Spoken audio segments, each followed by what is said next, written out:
El caso de Anthony Templet. Hola a todos. 3 veces por semana en este canal te traeremos los crímenes que han impactado a todo el mundo, desde desapariciones hasta los más terribles asesinatos. Injusticia, impunidad, corrupción y las más duras sentencias serán los acompañamientos de estas historias. Antes de comenzar con el relato, te pido que te suscribas y actives la campanita con todas las notificaciones. Tampoco olvides dejar tu like, ya que de esa manera podré seguir creando contenido. Sin nada más que decir, analicemos juntos todos los detalles de esta historia criminal.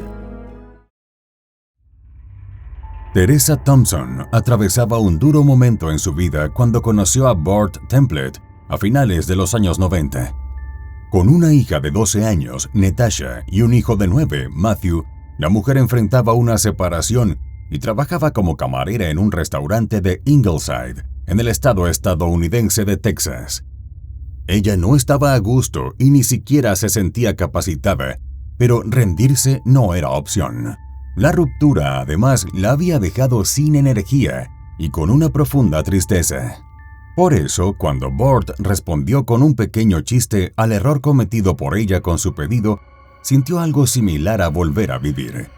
No solo era un hombre apuesto, también era cautivador. Poco después tuvieron una primera cita.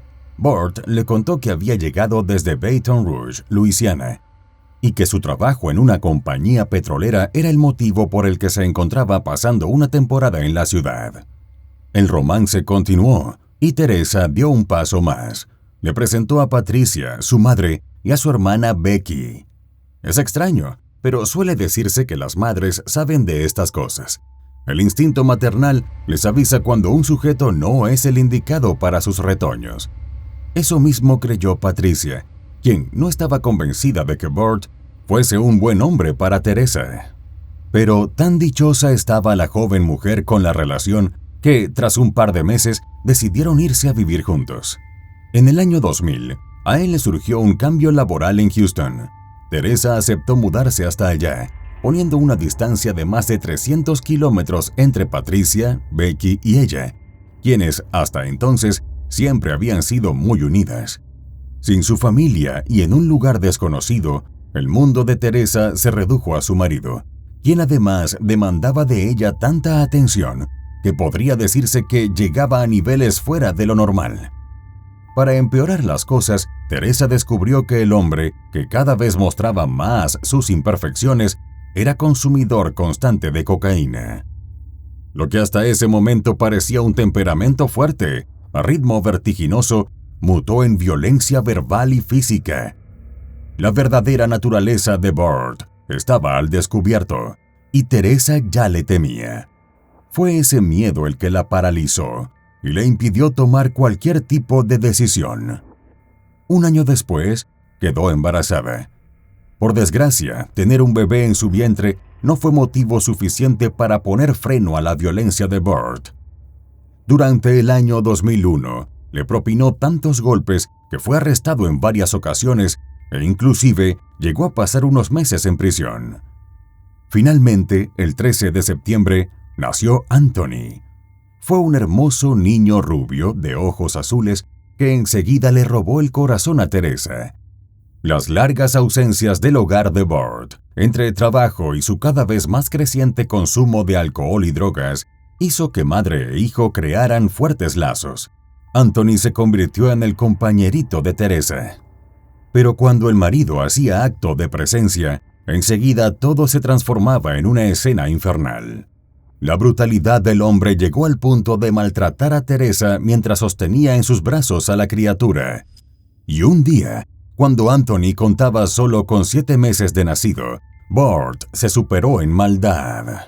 La golpeó y se llevó al chico de la casa con la terrible intención de atormentar a Teresa y que creyese que no lo vería nunca más.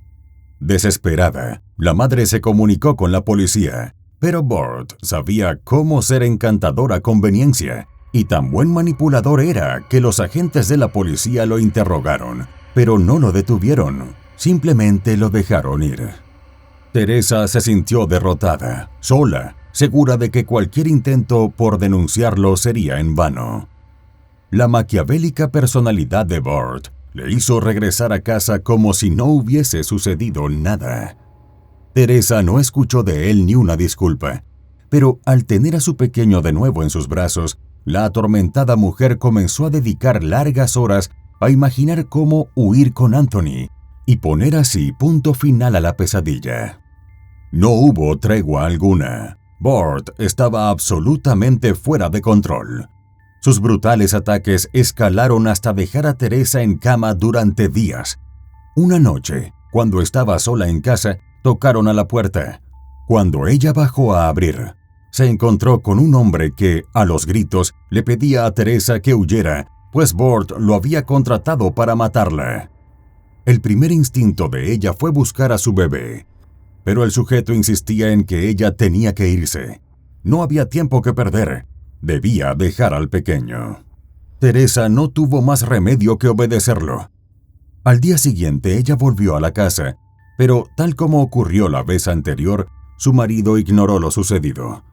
La paciencia de ella no daba para más. Estaba enferma de los nervios, vivía con angustia. Su cabeza no paraba de maquinar la manera de hallar una salida. Unas semanas más tarde, recibieron la visita de los padres de Bart.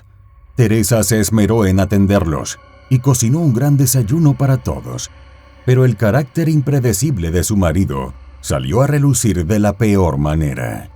Se disgustó por la comida y acto seguido, Bart enloqueció de ira, sin reparar siquiera en la presencia de sus padres. Insultó a Teresa, causó destrozos con la vajilla y la golpeó hasta arrancarle grandes mechones de pelo. La escena fue tan grotesca que sus propios padres, aterrorizados, le pedían a gritos que parara. Bart estaba fuera de sí y les gritó que se fueran de su casa. Ya al borde, Teresa respondió que también se iría con ellos. Enardecido, Bart le impidió a toda costa llevarse a Anthony. Ella temió contradecirlo. En su mente no cesaba de decirse que aquel monstruo era capaz de matarla a ella y a los suyos. Por eso subió al auto y pidió que la dejaran en la autopista. Desde allí caminó hasta la central de buses en el centro de Houston, donde compró un boleto con destino a la casa de su madre. Patricia se asustó al recibirla en Ingleside. Su hija no solo exhibía un deplorable estado a causa de las múltiples heridas, sino que se hallaba sumida en una profunda angustia por haber dejado al niño. Teresa debió pasar semanas en cama hasta poder recuperar fuerzas y una pizca de ánimo.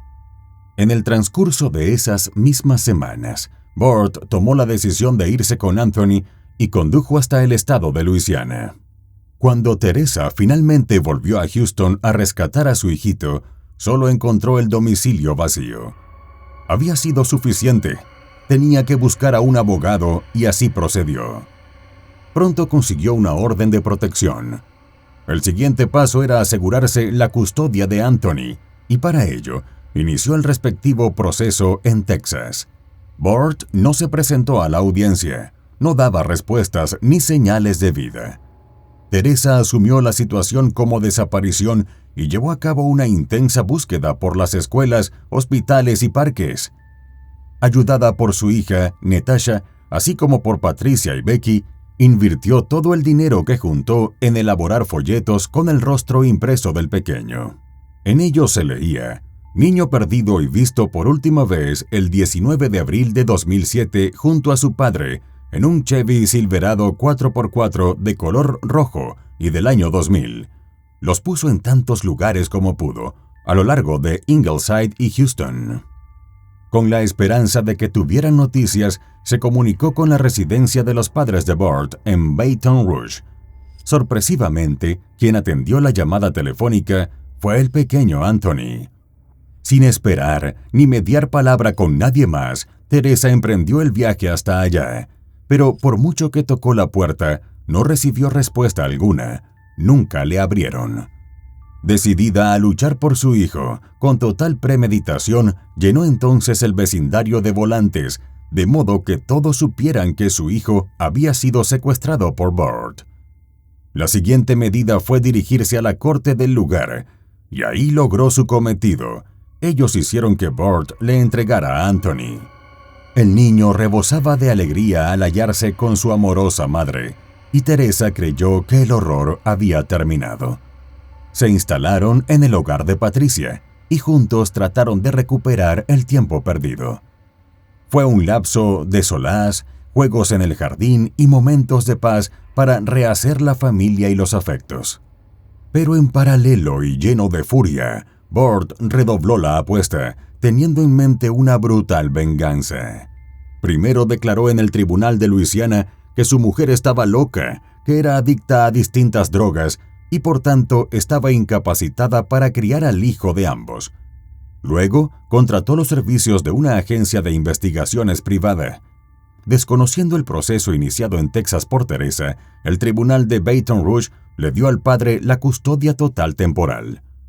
Evidentemente, el primer sitio a donde se dirigieron los detectives fue a Ingleside. Un día, como cualquier otro, Patricia se percató de la presencia de un camión desconocido justo detrás de la casa y enseguida se lo hizo saber a Teresa.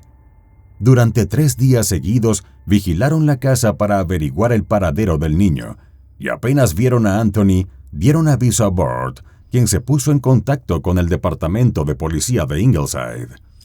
El 15 de junio de 2007, Teresa viajó a San Antonio, a unos 250 kilómetros, acompañada por un amigo, dejando a Anthony bajo el cuidado de su abuela. Poco después llamaron a la puerta, y cuando Patricia abrió, se encontró de frente con un agente que le exigía que le entregase al niño. La pobre mujer se sintió incapaz de oponer resistencia ante la ley, y el policía se marchó con la criatura de 5 años. Horas más tarde, Teresa llamó a casa de su madre para reportarse y con interés por saber cómo marchaba todo. Pero al enterarse de la terrible noticia de boca de Patricia, se enfadó. Fueron horas terribles.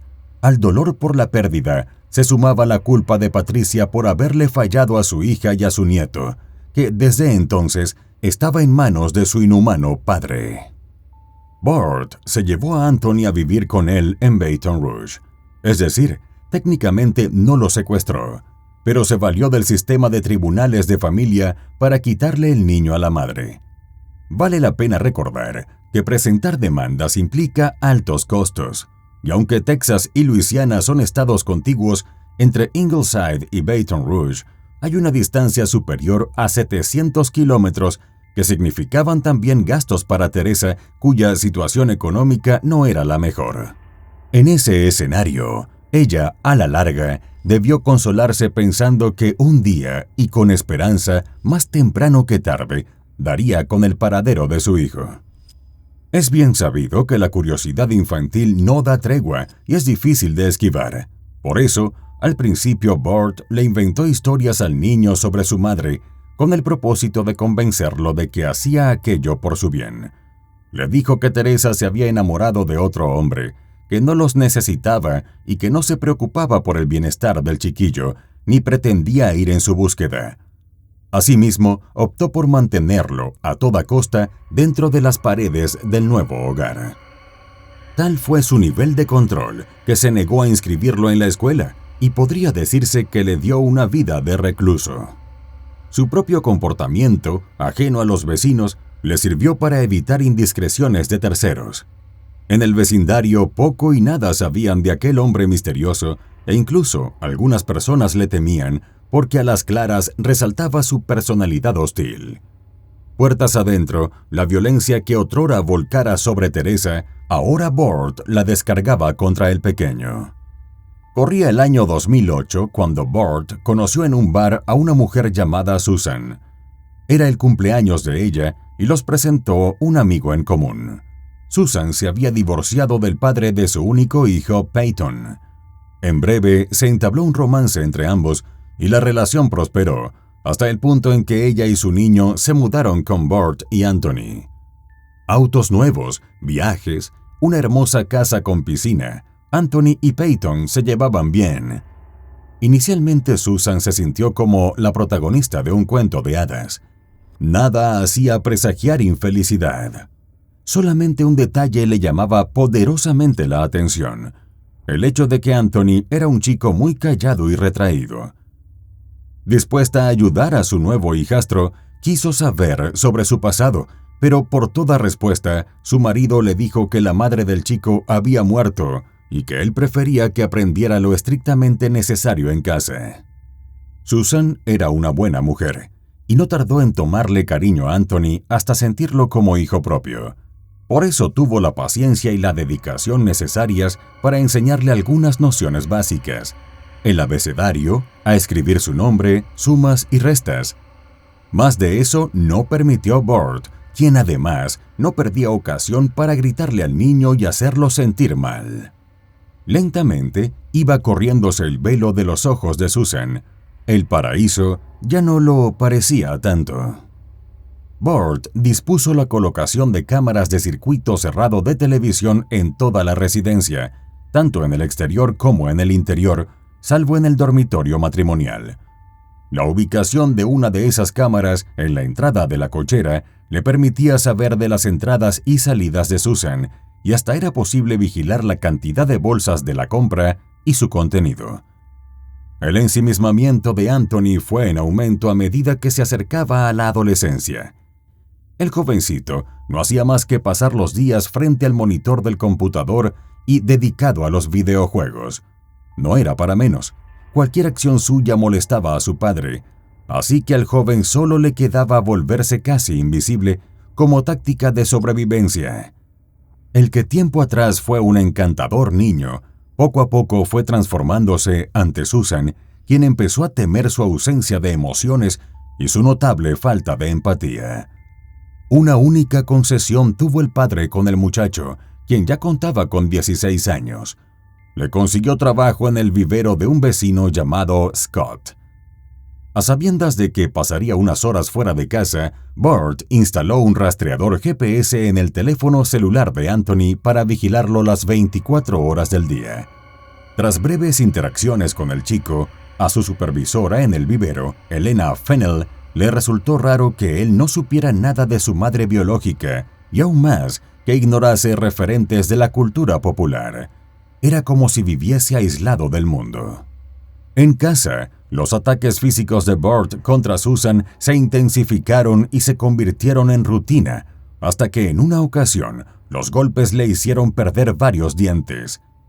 Fue la gota que rebalsó el vaso, y Susan no solo lo abandonó, sino que solicitó, además, una orden de protección en su contra y hasta publicó en redes sociales lo sucedido.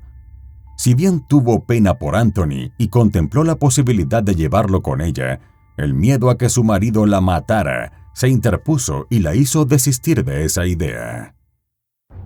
A Burt no le sentó nada bien que Susan ventilara públicamente la intimidad de su tormentosa relación.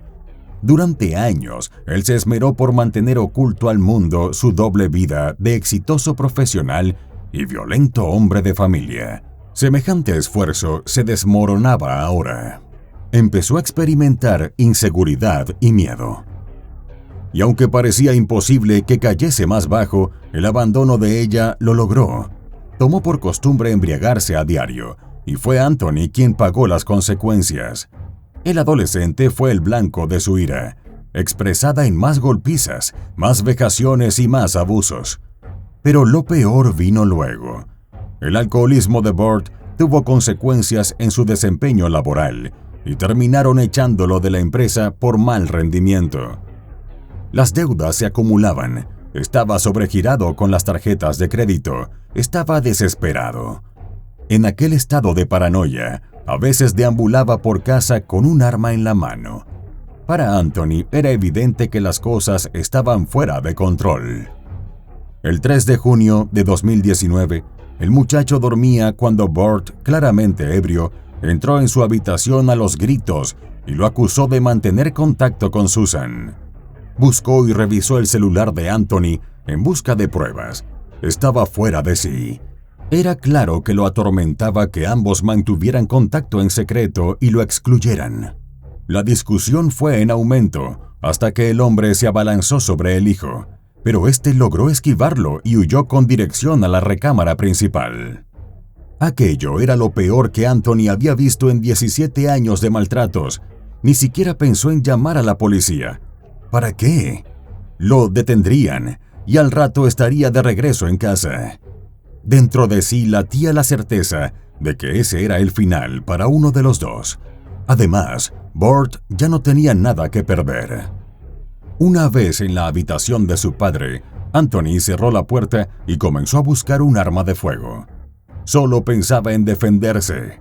Burt daba golpes sin cesar, tratando de entrar a la fuerza mientras lo insultaba. Finalmente, el joven encontró no uno, sino 2 revólveres. Tomó ambos en caso de que uno fallase. Del lado de afuera se oyó un golpe y cesaron los gritos. Anthony entendió que Burt se había caído. Abrió la puerta y sin mediar palabras, le disparó. Desde el suelo y sangrando, el hombre le pidió que parara, pero fue inútil.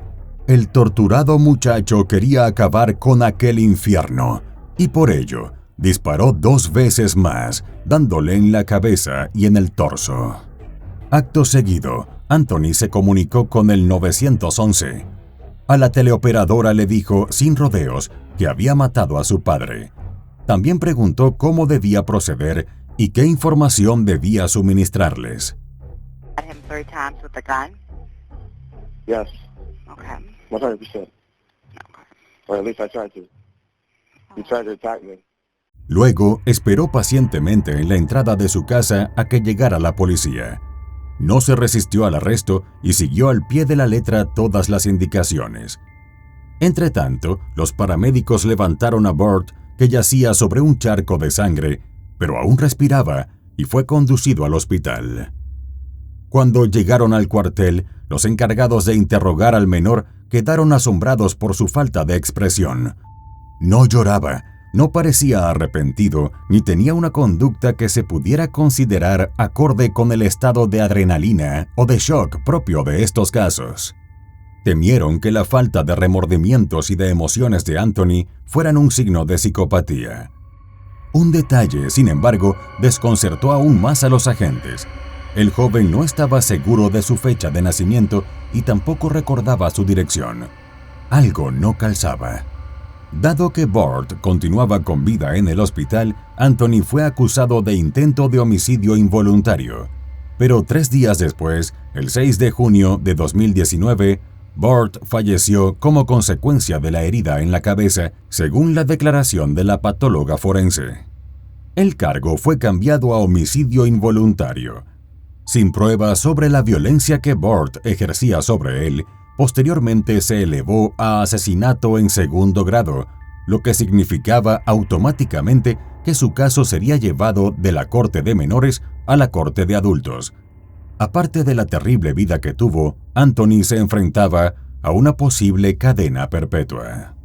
Mientras se corría la voz sobre el tiroteo y los medios le daban cobertura al suceso, ocurrió un hecho que cambió la perspectiva de lo sucedido. Elena, quien había sido supervisora en el vivero, recordó todos esos detalles singulares que rodeaban la vida de Anthony y sintió que algo no le cerraba. Con el deseo de ayudar, se contactó con Shayna Landry, una investigadora genética, a fin de averiguar sobre la madre y su paradero. Shayna supo de Teresa, así como de la violencia doméstica y el secuestro del niño por parte de Burt. Pero no dio con ninguna información de contacto. Lo que sí pudo localizar fue información de Natasha, la media hermana de Anthony. Debido a la ortografía única del nombre de Natasha, Shayna la encontró en Facebook y notó que su rostro era sorprendentemente similar al de Anthony. Le envió un mensaje a través de esa red social el 17 de junio de 2019. Un par de días después, Teresa y Natasha llamaron a Shayna y posteriormente le hicieron llegar el volante de niño perdido. En el momento en que terminó de hablar con ellas, Shayna llamó a la oficina del sheriff de Baton Rouge e informó al detective de homicidios sobre lo que había encontrado. Luego se dirigió a Facebook e informó del caso a todos los que pudo. Natasha también compartió en las redes sociales que habían encontrado a su hermano después de 11 años de secuestro por parte de su padre. El cartel de persona desaparecida de Anthony fue una prueba crucial para resaltar la relación disfuncional impuesta por el padre a su hijo. La declaración de su madrastra, en la cual detalló el trauma y los abusos sufridos por ella y el chico a manos de Burt, sumó mucho a favor del adolescente. De hecho, Susan pidió expresamente que Anthony obtuviera una sentencia más leve. La defensa y los psiquiatras de Anthony también argumentaron enérgicamente que él no era una amenaza para la sociedad, por lo que debía recibir una sentencia indulgente. El fiscal del distrito cedió a esta presión y estuvo de acuerdo en que Anthony había pasado por mucho y debía ser tratado con justicia, lo que significaba que no tenía que enfrentar un juicio. En marzo de 2021, a los 19 años, Anthony fue condenado por homicidio negligente. No estuvo en prisión y, en cambio, firmó un acuerdo por el que se comprometía a asistir a sesiones de terapia y obtener un diploma de nivel secundario, así como encontrar un empleo. Ahora mismo se encuentra en un periodo de prueba que durará hasta 2026, 5 años después de haber sido sentenciado. El delito también puede borrarse de su registro si sus acciones están alineadas con los requisitos legales establecidos en su sentencia. De acuerdo con la fiscal Dana Cummings, este veredicto se debió principalmente a que al joven se le había negado la oportunidad de estar en el mundo, de educarse, de socializar, por lo que estar en la cárcel no lograría ningún efecto benéfico sobre él. Su abogado, Jared Ambo, consideró que se encontró la salida más justa dentro de lo permitido por la ley.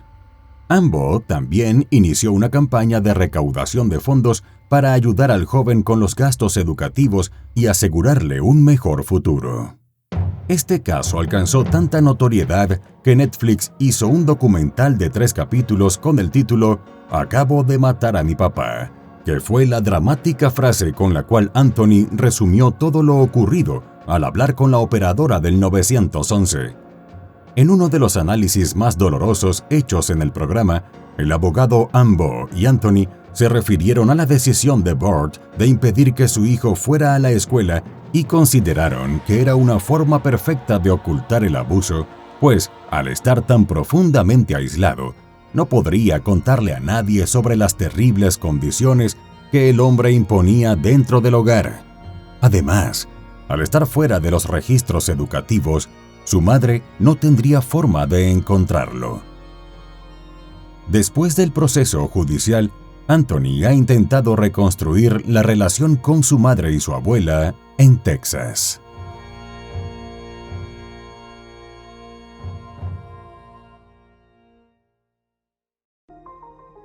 Y bueno, querido espectador, aquí termina la historia criminal del día de hoy. Me interesaría mucho saber tu opinión, así que te pido que la dejes en los comentarios del video, siempre con respeto a la víctima y su familia. Podemos debatir, pero siempre con el respeto que todos merecemos. De nuevo te recuerdo que te suscribas y dejes un like para dejarme saber que mi trabajo es de tu agrado. Buenas noches. Hasta la próxima historia criminal.